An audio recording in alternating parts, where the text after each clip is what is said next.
1년 6개월 동안 담대하게 거침없이라는 구호를 외치면서 우리는 사도행전의 말씀을 함께 나누었습니다. 그리고 지난 8월 한 달은 우리 교회 51주년 맞은 교회, 예수님이 원하시는 그 교회가 어떤 교회인지를 찾으며 요한계시록에 있는 7교회를 살펴보면서 예수님의 칭찬도 들었고 책망도 들었던 그 교회를 살펴보면서 앞으로 우리 교회는 어떤 교회로 서야 되는지를 살펴보았습니다. 오늘부터는 복음 중에 복음인 요한복음의 말씀을 여러분과 함께 나누고자 합니다. 예수 그리스도께서 하나님이심을 가장 잘 보여주시는 말씀이 요한복음이에요.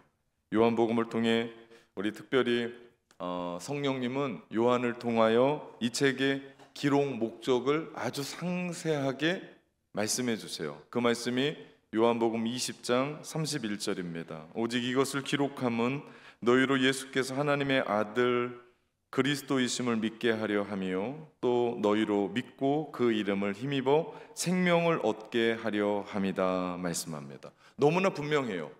너희로 하여금 예수 그리스도가 하나님의 아들이심을 믿게 하고 또한 그것을 믿음으로 말미암아 너희 가운데 생명이 있기를 원하는 목적으로 성령은 요한을 통해서 요한복음을 쓰게 합니다.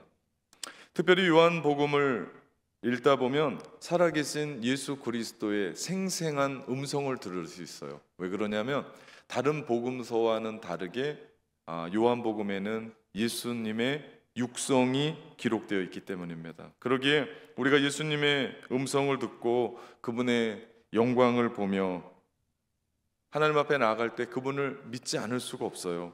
그래서 요한복음 말씀 속에는 믿는다, 믿느냐, 믿습니다 라고 하는 이 말씀이 100여 번이나 반복합니다. 우리도 말씀을 읽고 묵상하고 들으면서 믿습니다 라고 하는 그 말씀이 나오면 우리도 믿음으로 아멘으로 화답해 봅시다. 그럴 때 우리의 삶 가운데 요한복음을 읽으면서 우리 가운데 주시는 하나님의 은혜를 깨닫는 시간 될 수 있을 줄 믿습니다. 요한복음이 다른 복음서보다 좀 심오해요. 어떤 분들은 요한복음을 처음 예수 믿는 사람들에게 읽으라고 쉽다라고 말씀합니다. 예, 그렇게 어렵지 않은 말씀일 수도 있는데 요한복음이 좀 심오한 이유는 다른 복음서는 사건 위주로 말씀이 진행된다면 요한복음은 의미 위주로 말씀이 이루어가요. 그래서 공관 복음서라고 이야기하는 마태, 마가, 누가복음 그리고 요한복음이 차이가 있는 부분이 여기에 있습니다. 이번에 요한복음의 전체 주제를 내 눈 주의 영광을 보내로 잡았습니다. 내 눈 주의 영광을 보내. 이유가 있어요. 그것은 요한복음에 나와 있는 예수님의 기도 때문입니다. 요한복음 17장 24절에 보니까 아버지여 내게 주신 자도 나 있는 곳에 나와 함께 있어 아버지께서 창세전부터 나를 사랑하심으로 내게 주신 나의 영광을 저희에게 보게 하시기를 원하옵니다 라고 얘기합니다. 원하옵나이다. 예수님이 그렇게 기도하세요. 저들에게 영광을 보여주옵소서. 예수님의 이 기도가 우리의 가슴을 뭉클하게 해요. 왜? 예수님이 우리 가운데 그렇게 기도하고 계세요. 저는 요한복음 한 장 한 장을 읽어가면서 그리고 말씀을 들으면서 여러분이 예수님의 기도를 붙잡았으면 좋겠습니다. 그러면서 우리도 기도하는 거예요. 주님, 주의 영광을 보게 하여 주옵소서. 우리 요한복음을 듣는 내내 우리의 삶 가운데 이런 은혜가 있기를 예수님의 이름으로 축원합니다. 우리가 주의 영광을 볼 때 우리의 인생은 주님 안에서 새롭게 돼요. 이것이 영적인 원리입니다. 우리도 삶을 살아가면서 수많은 원리들이 있어요. 공부하는데도 원리가 있고요. 그리고 어떤 일을 하는데 원리가 있고요. 목회에도 원리가 있어요. 신앙생활 하는데도 원리가 있습니다. 그 원리를 깨닫고 그 원리대로 살아가면 어렵지 않아요. 특별히 영적인 원리가 있는데 그것은 주의 영광을 볼 때, 주의 영광이 우리 가운데 임할 때, 주의 영광으로 우리 가운데 압도당할 때 우리의 인생은 변화되는 줄 믿습니다.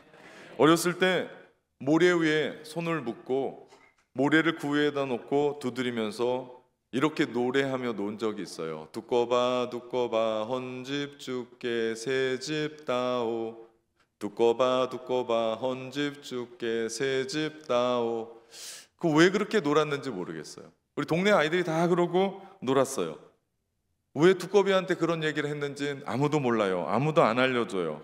이게 동요인지 뭐 민속놀이인지 잘 모르겠는데 두꺼비를 부르며 그렇게 노래하면서 내가 헌집을 줄 테니 새 집을 달라고 노래하곤 했습니다. 이상한 말 같지만 요한복음이요, 바로 그런 말씀이에요. 헌집된 우리의 인생, 죄로 말미암아 폐허된 그 인생, 그 집을 우리 하나님 앞에 드리며 두꺼비가 아니라 하나님, 내 인생의 집을 새 집으로 만들어 주옵소서. 그래서 요한복음을 새롭게 말하면요, 새 집 짓기 프로젝트라고 얘기할 수 있습니다. 이것은 단순히 조금 고치고 화장실이 지저분하니까 화장실을 리노베이션하고 이런 쯤이 아닙니다. 완전히 새롭게, 완전히 개조해서 바꾸는 하나님의 이야기입니다. 우리는 지난번에 비전센터를 건립해 봤어요. 그래서 아무것도 없는 땅에 어떻게 비전센터가 올라가고 어떻게 지어진 쯤을 압니다. 우리는 믿음으로 비전센터를 건축했습니다. 우리는 온 성도가 하나 되어 헌신하며 비전센터를 지었습니다. 다르지 않아요. 요한복음에 눈에 보이지 않는 우리 영혼의, 우리 마음의 새 집을 짓는데요, 우리 역시도 믿음이 필요하고요, 우리 역시도 하나 되어 함께하는 헌신이 필요합니다. 그럴 때 성령께서 요한복음의 말씀을 듣는 여러분에게 헌집을 새 집으로 바꾸어 주게 될 줄 믿습니다. 가슴 떨리지 않으세요? 뭔가 새롭게 되고 뭔가 처음 새롭게 뭔가를 시작한다라는 것이 가슴이 떨립니다. 남의 집도 아니고 누구네 집이에요? 예, 내 집입니다. 내 집. 내 집을 새롭게 짓는다는데 설렙니다. 오늘 성경을 보더라도 하나님의 영광을 간절히 사모했던 그 예수님의 기도 말고도 성경에는 또 하나님의 영광을 구했던 한 사람이 나옵니다. 그 사람이 모세입니다. 출애굽기 33장 18절에 보니까 모세가 이르되 원하건대 주의 영광을 내게 보이소서 기도합니다. 이스라엘 백성들이 광야 한복판에서 우상 숭배하면서 하나님을 떠나갑니다. 하나님께 등 돌리고 말았습니다. 하나님이 분노하셨어요. 그때 하나님은 한 번도 하지 않았던 말씀을 하십니다. 내가 이스라엘과 동행하지 않겠다. 이건 정말 어마어마한 말씀입니다. 지금 광야에서 우리 주님이 동행하지 않으시면 만나와 메추라기는 없을 뿐더러 반석 치면 물이 나오는, 가는 곳마다 오아시스, 그 뜨거운 낮에 구름 기둥과 그 추운 겨울 밤에 불 기둥은 없습니다. 그러면 이스라엘 백성들은 죽는 거예요. 내가 그들과 함께 동행하지 않겠다. 이건 엄청난 이야기입니다. 그때 그 이야기를 들은 민족의 지도자 모세는 하나님 앞에 울면서 탄원합니다. 다른 기도하지 않습니다. 주여 주의 영광을 보여주옵소서. 모세는 간절했어요. 그리고 모세는 알았습니다. 주의 영광을 보면 인생이 변한다는 걸 알았어요. 주의 영광을 보면 그들이 하나님을 예배할 것도 아셨어요. 주의 영광을 보면 그들이 회복되고 그들이 살아나고 그들이 변화되고 그들이 전진하고 그들이 새 집을 지을 것도 알았습니다. 그래서 모세가 구하는 거예요. 주의 영광을 보여주옵소서. 그래서 우리가 특별히 주의 영광을 보기 위해서 우리 요한복음의 말씀을 듣고 우리 교회에서만이 아니에요. 여러분이 있는 그 자리, 눈물 나는 삶의 자리, 문제가 해결되지 않는 그 자리, 그곳에서 주의 영광을 보는 역사가 일어나기를 예수님의 이름으로 축원합니다. 그러면 살아납니다. 그러면 회복됩니다. 그러면 치유됩니다. 그러면 주님이 원하시는 삶을 살아가게 될 줄 믿습니다. 오래전에 CNN에서 뽑은 세상에서 가장 흉한 건물로 뽑힌 건물이 이 건물이에요. 영국 런던 한복판에 밀레니엄 돔이라고 지었는데 저 다 지은 거예요. 뭐 타워 크레인 아닙니다. 다 지은 겁니다. 그러면서 2008년인가 제 기억으로는 그때 가장 이상한 건물, 흉한 건물로 뽑혔습니다. 근데 여러분 그거 아십니까? 저 건물이 흉한 게 아니고 세상에서 가장 이상하고 흉측한 건물은요, 짓담한 건물이에요. 철골이 그대로 있고 뼈대가 그대로 드러난 건물. 지자체에서도 이 건물 도시 한복판에 있을 때 도심의 미관을 해치고 범죄의 온상이 되고 그리고 안전상의 문제로 골치 아파합니다. 여러분, 건물 역시도 마찬가지지만 우리 인생도 마찬가지예요. 가장 흉한 인생은요, 실패한 인생이 아니에요.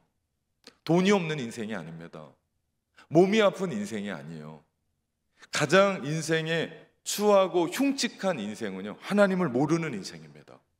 더 나아가 더 흉측한 인생은요, 하나님을 믿다가 떠나간 인생이에요. 짓다만 인간관계가 좀 틀어졌다고, 아니 교회를 어떻게 떠납니까? 내가 누군가가 마음에 안 든다고 어떻게 자존심 때문에 하나님을 믿는 영생을 포기할 수 있습니까? 마치 건물 짓다만 것처럼 흉측합니다. 창세기 1장에 보면 하나님이 사람을 지으시고 하나님의 형상으로 만드셨거든요. 심혈을 기울여서 흙으로 빚으시고 그 코에 생기를 불어넣으시며 생명이 됐어요. 여러분은 거울을 보면서 무슨 생각을 하는지 모르겠지만 여러분은 모두가 다 하나님의 걸작품들이에요. 네, 아멘 하신 분만 걸작품이 될지어다. 네, 제가 그럴 줄 알았어요. 제가 옆에다가 가로 열고 얼마나 아멘 할까. 하나님이요, 세상을 지으면서 야 좋다, 참 좋다. 그런데 인간을 짓고 나서요, 정말 좋다, 심히 좋다. 그리고 사람도 하나님의 형상으로 정말 귀하게 아름답게 지음을 받았거든요. 그러면서 하나님과 교제하고 대화하고 에덴을 거느리면서 하나님 오늘은 이런 일들이 있었는데요, 하나님 그거 보셨어요? 해 뜨는 그 아침 석양을 보셨어요? 너무나 아름다웠습니다. 하나님은 창조주였고 우리는 피조물이었던 것이 의심이 들지 않았어요. 너무나 자연스러웠어요. 서로 대화하고 서로 가슴 뛰고 그러면서 내가 어떻게 하나님을 위해 살아갈까? 어떻게 하면 하나님 기뻐하실까?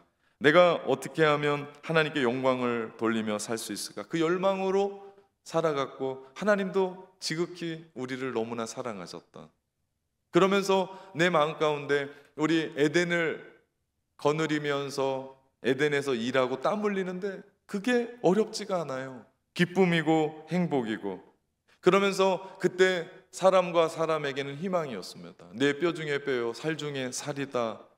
아담이 하와를 보면서 고백했던, 하나님이 하와를 데리고 왔거든요. 그러면서 아담이 처음 봤었을 때 고백했던 이 이야기는 당신은 곧 나요 라는 고백이었어요. 그렇게 사람과 사람에게는 희망이 있었어요. 설렘이 있었어요. 기쁨이 있었어요. 안식이 있었어요. 그러면서 삶을 살아가면서 하나님을 찬양했습니다. 그들의 삶 그 자체가 하나님을 찬양하는 예배였습니다. 그런데 인간이 거짓의 아비인 사단에게 속아서 피조물이 피조물 되기를 거부하고 스스로 하나님인 양 하나님 되고자 교만하면서 하나님이 금했었던 동산 중앙에 있는 선악과를 따먹음으로 말미암아 그 죄로 우리 인간이 폐가가 됐습니다. 흉측한 집이 되고 말았습니다. 인간이라는 집에 하나님이 떠나가시자 가시와 엉겅퀴로 덮어버렸어요. 아무리 밭을 갈아도, 아무리 열심히 일해도, 아무리 뭔가 내가 해도 옛날 같지가 않는 거예요. 더 문제는 사람과 사람이 믿지를 못하게 됐어요. 원망과 질투와 경쟁과 비교의 대상이 돼버렸습니다. 이제는 사람 사는 것이 이러고는 못 사는 거 아닌가 라고 생각이 들 정도로 사심없이 사랑할 수 없게 된 인간이 이상하리만큼 사랑하면 할수록 마음이 더 아파요. 내 마음을 몰라줘요. 곡해해요. 오해해요. 그런 혼돈의 세상을 우린 살아갑니다. 그러면서 남는 것은 절망과 낭만과 그 마음 가운데 두려움과 불안이 엄습해오고, 몸은 아프고 몸 아프면 약 먹고 고칠 것 같은데 마음이라는 병이 우리 마음 가운데 있어서 내가 어떻게 할 수 없는 거예요. 나는 그렇게 하기 싫은데 내 몸이 그렇게 가고, 나는 그렇게 하고 싶은데 몸이 움직이지 않는. 사실 행복하겠다고 선택했거든요. 참된 자유를 얻어보겠다고 거짓의 아비 사단의 이야기를 듣고 욕심껏 하나님 되려고 그랬는데 하나님이 되기는커녕요 나락으로 떨어져 버렸습니다. 그러면서 인간은 매번 불안합니다. 왜냐하면 하나님이 있는 자리에 내가 서서, 우리가 만약에 피조물인 우리가 하나님 되려면 한 가지 조건이 충족되면 돼요. 전지전능하면 되거든요. 그런데 피조물인 우리가 어떻게 전지전능합니까? 한 치 앞도 볼 수 없는, 아니 내일이 뭡니까? 1시간 앞에도 비가 올지 안 올지를 몰라서 전부 다 우산 들고 교회 오시더만요. 우리는 아무것도 몰라요. 오늘 결정하고 우리는 밤에 전전긍긍합니다. 땅을 치고 후회합니다. 내가 왜 그렇게 바보 같은 짓을 했지? 우린 전지전능할 수가 없어요. 미래를 알 수가 없어요. 그러니 불안하고 두려움이 엄습합니다. 내가 누구인지 모르고 사는 인생이 그래요. 그래서 불안해서 밤잠을 못 자요. 밤잠을 못 자고 씨름하면 뭔가가 풀려져야 되는데, 풀어져야 되는데, 무너지고 어떤 부분들이 해결돼야 되는데 됩니까? 안 돼요. 그러니 근심 걱정이 떠나가지 않고 두통이 생기고, 그러면서 마음의 병도 얻고 두려움이 우리 가운데 엄습하는데 세상 말로 미칠 것 같습니다. 일을 덜 해서 그런가? 일을 더 해야 되나? 열심히 일합니다. 돈을 덜 벌어서 그런가? 열심히 돈하면서 돈을 법니다. 공부를 조금 덜 해서 그런가? 공부를 해봅니다. 운동도 열심히 합니다. 그런데 돌아오는 건 허망뿐이 없어요. 잠시 잠깐의 만족은 있어요. 그때 짜릿하게 뭔가 맛보는 뭔가 있는데 결국은 허망해요. 결국은 공허해요. 결국은 남는 건 아무것도 없습니다. 인간이 거짓의 아비 사탄에게 속은 거예요. 이제라도 여기서 스탑, 끊어야 되는데 인간이 미련이 남아서 조금 더 가면 뭔가 있지 않을까? 조금만 돈 벌면 있지 않을까? 조금만 더 하면 높은 자리에 갈 수 있는데 그때 되면 뭔가 있지 않을까? 멈추지 못하고 끝까지 가다 어떻게 돼요? 나락으로 떨어집니다. 그러면서 허망한 것을 쫓아 오늘은 이곳, 내일은 저곳을 향하여 나가는 신세가 되어버렸습니다. 이것이 하나님을 떠난 인생의 모습입니다. 이것을 바울이 영적인 죽음이라고 지칭해요. 그래서 바울은 에베소서 2장 1절부터 3절까지 이런 말을 합니다. 메시지 성경, 특별히 유진 피터슨의 메시지 성경으로 읽어보면요, 이렇습니다. 얼마 전까지만 해도 여러분은 죄로 인해 낡고 정체된 삶에 빠져 있었습니다. 그때 여러분은 참된 삶에 대해서 아무것도 모르고 이 세상이 가르쳐 주는 대로 살았습니다. 여러분은 더러운 불신을 폐에 가득 채우고서 불순종으로 기운을 내뿜었습니다. 우리는 너나 없이 자기가 하고 싶은 것을 마음대로 하며 그렇게 살았습니다. 이것이 영적으로 죽었던 사람들의 모습입니다. 그래서 세상이 이렇게 엉망이 된 거예요. 하나님을 떠난 인간 속에 미움이 싹트고 시기가 싹트고 속이기를 시작하고 등치기를 시작하고 결국엔 어떻게 해요? 죽이기까지 합니다. 이런 죄악의 뿌리는 하나님의 영광을 떠난 우리 사람들의 결과예요. 인간의 결과예요. 그렇게 파괴되고 허물어진 인간의 집에 하나님은 바꾸기를 원하셨어요. 그래서 성령님을 통해 요한복음의 말씀으로 우리를 새롭게 빚으시기를 원합니다. 그것을 우리는 시작하려고 합니다. 하나님의 형상으로 지음받은 인간이 죄를 지으면서 하나님을 떠났어요. 그때 하나님은 눈물을 흘리시며 성령을 거두셨습니다. 그런 하나님께서 그렇게 하지 않으셔도 되는데, 그런 의무도 없으신데 그럼에도 불구하고 그분은 하나뿐이 없는 독생자 예수 그리스도를 인간에게 보내셨고 인간의 죄를 대신 담당하시고자 십자가에 못 박혀 죽으셔서 그를 믿는 자마다 용서하시고 구원하시고 돌이키면 자기가 거할 집을 지으시고 우리를 초대하십니다. 사도행전 말씀을 우리는 1년 7개월 동안 읽으며 달려왔습니다. 이번에 요한복음의 말씀을 얼마나 길게 그리고 얼마나 이 말씀을 하면서 달려나가야 되는지 모르겠습니다. 그러나 설교 서두에 말씀드리는 이런 기대를 가지고 요한복음을 붙잡았으면 좋겠습니다. 전체 주제가 내 눈 주의 영광을 보네. 그 부제가 있습니다. 그 부제는 친절한 요한 씨가 들려주는 요한복음입니다. 요한복음의 시작은 이렇게 돼요. 1절 말씀에 보니까 태초에 말씀이 계시니라. 웅장해요. 처음 시작하자마자 밑도 끝도 없이 태초에 말씀이 계시니라로 시작합니다. 이 말씀이 어디서 많이 들어본 말씀 같지 않으세요? 창세기 1장 1절 태초에 하나님이 천지를 창조하시니라. 세상의 창조에 웅장했었던 창세기의 그 말씀으로 시작했었던 그 이야기를 요한은 성령님의 말씀을 받아 적는데 어떻게 합니까? 그 새 창조의 시작을 따옵니다. 어떻게 얘기합니까? 태초에 말씀이 계시니라. 이제 애꿎은 두꺼비를 부르며 헌집 주께 새집 달라고 얘기하지 않아도 주님께 내 마음문을 열고 주님께 내 마음을 드리면 주님이 우리의 죄로 말미암아 폐허되었고 헌집되었던 그 집을 무너뜨리고 우리의 인생 가운데 하나님이 원하시는 새 집을 짓게 하실 줄 믿습니다. 우리가 그렇기 때문에 내 눈 주의 영광을 보네. 여러분, 우리가 계속해서 요한복음의 말씀을 들으면서 기도해야 돼요. 그럴 때 우리의 삶이 변해요. 우리 환경이 변해요. 우리 가정이 변해요. 아니, 환경은 변하지 않을 수 있습니다. 그런데 누가 변해요? 내가 변해요. 왜? 그 안에 계신 주의 영광을 보기 때문에. 여러분, 이런 눈이 띄어져야 됩니다. 이런 눈이 띄어질 때 교회 와도 행복하고 가정 돌아가도 행복하고 학교 가도 행복하고 직장과 사업장 가도 행복합니다. 문제는 가득합니다. 문제투성이에요. 머리 아파요. 그럼에도 불구하고 여러분이 그 안에 계신 하나님의 영광을 보게 될 때 우리의 문제는 해결되는 줄 믿습니다. 태초는 언제입니까? 태초는 하나님의 시간이에요. 하나님은 절대로 시공간에 갇혀 있는 분이 아니에요. 우주를 만드신 분인데 그분이 갇혀 계시겠습니까? 그런데 출애굽기에 보니까 하나님은 성막이라고 하는 것을 인간들에게 지으라고 하세요. 모세를 통해서 성막을 짓게 하십니다. 그 천조각의 그 곳에, 그 좁디 좁고 어두운 그곳에 하나님이 함께 계시겠대요. 거기에 머무르시겠대요. 이건 하나님 때문이 아닙니다. 누구 때문이에요? 우리 인간과 함께 하시고 인간을 만나주시고 그 사람들과 함께 거하시려고 하나님이 그곳에 계시겠대요. 이것이 우리 하나님이에요. 우리가 믿는 하나님이에요. 문제는 우리예요. 문제는 우리의 마음을 여느냐는 거예요.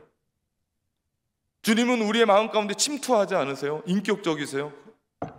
문을 두드리세요. 내가 너에게로 들어가도 되겠니? 그때 우리가 마음의 문을 열 때 주님은 우리 가운데 들어오셔서 우리 가운데 역사하는 줄 믿습니다. 계시록 3장 20절 볼지어다 내가 문 밖에 서서 두드리노니 누구든지 내 음성을 듣고 문을 열면, 포인트입니다. 문을 열면 내가 그에게로 들어가 그로 더불어 먹고 그는 나로 더불어 먹으리라.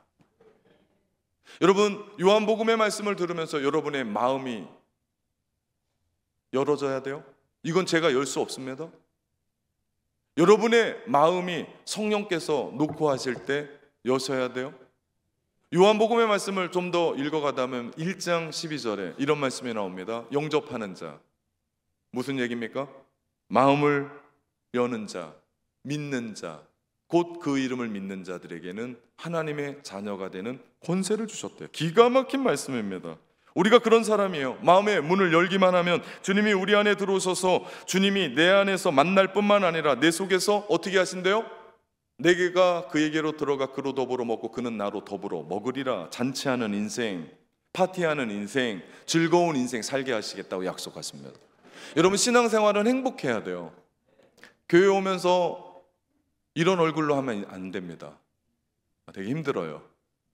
신앙생활 오늘 비가 오고 좀 날은 굳을지 모르지만 우리가 환경 따라, 여건 따라, 날씨 따라 변하는 사람들이 아니에요. 우리 안에 예수 그리스도 계십니다. 성령님이 우리를 날마다 기쁘게 하시는 줄 믿습니다. 이게 신앙생활이에요. 누구 때문에요? 주님 때문에. 그러면서 우리는 또 요한복음의 말씀을 들으면서 우리 안에 또 하나의 눈이 띄어져요. 어떤 눈입니까? 주의 영광을 보게 하여 주옵소서. 여러분의 눈물 나는 삶의 자리, 아픈 그 자리, 문제 있는 그 자리, 우리가 그렇게 기도하면서 하나님 앞에 나가는 겁니다. 여러분, 기독교의 신앙은요, 나를 알아야 돼요. 내가 누구인지를 아는 건 너무나 중요합니다. 그래야 예수님이 필요해요. 그냥 예수님이 하나의 액세서리가 아니라 예수님이 나의 전부가 되려면 나를 알아야 돼요. 내가 누굽니까? 나는 예수님 없으면 죄로 말미암아 죽을 수밖에 없는 죄인이고 지옥 갈 사람이에요. 어느 날 그 마음이 확 들어와서 이 죄를 어떻게 해결해야 되는지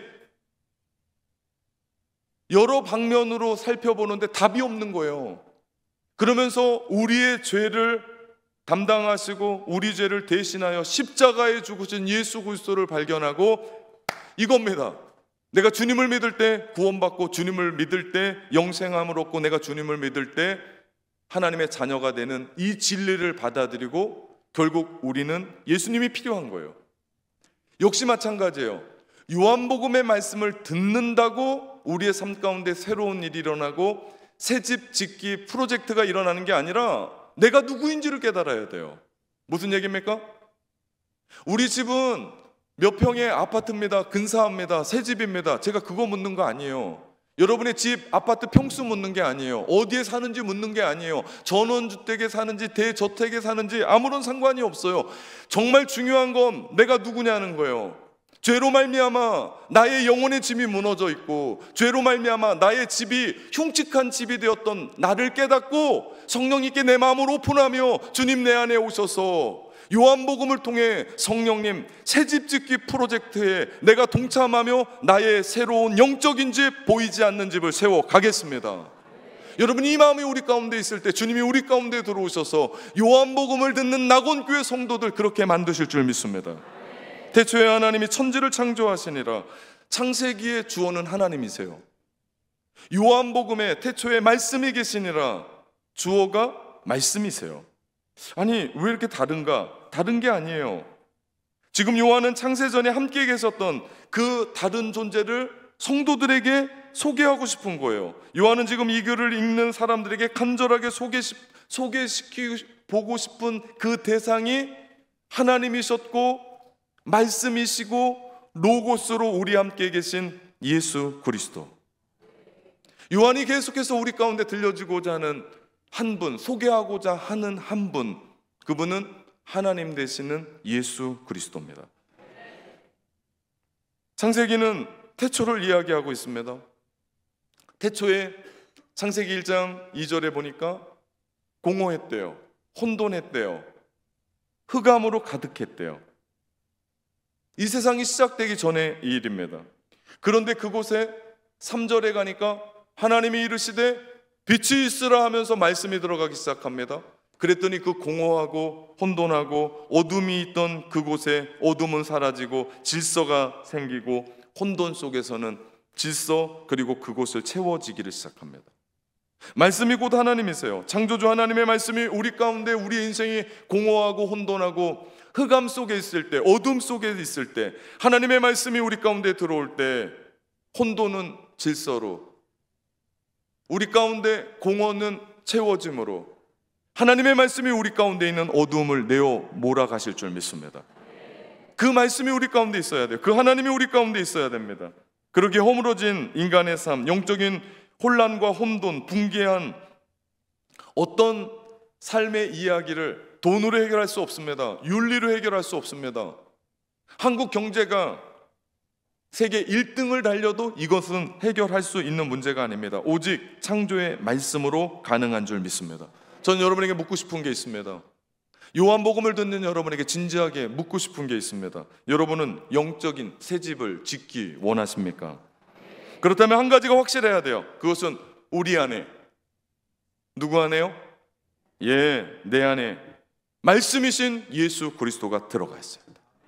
빛이 있으라 라고 하는 그 빛으로 오신 예수 그리스도가 여러분 안에 충만케 있을 때 우리의 새집 짓기 프로젝트는 시작되는 줄 믿습니다. 그때 비로소 우리의 인생은 변화가 됩니다. 새로운 인생으로 출발하게 됩니다. 그 말씀이 우리의 이기심을 깨트려요. 우리의 자만심을 깨트려요. 우리의 교만을 깨트립니다. 우리의 완악했던 우리의 심령을 찢습니다. 그리고 우리로 하여금 거듭나게 할 줄 믿습니다. 우리가 메마르고 각바른 인생의 말씀이 들어올 때 인생은 새로운 질서가 잡히게 되고 인생의 어두움은 떠나가게 되고 공허했던 우리의 삶은 의미로 채워지게 될 줄 믿습니다. 이것이 새로운 삶이에요.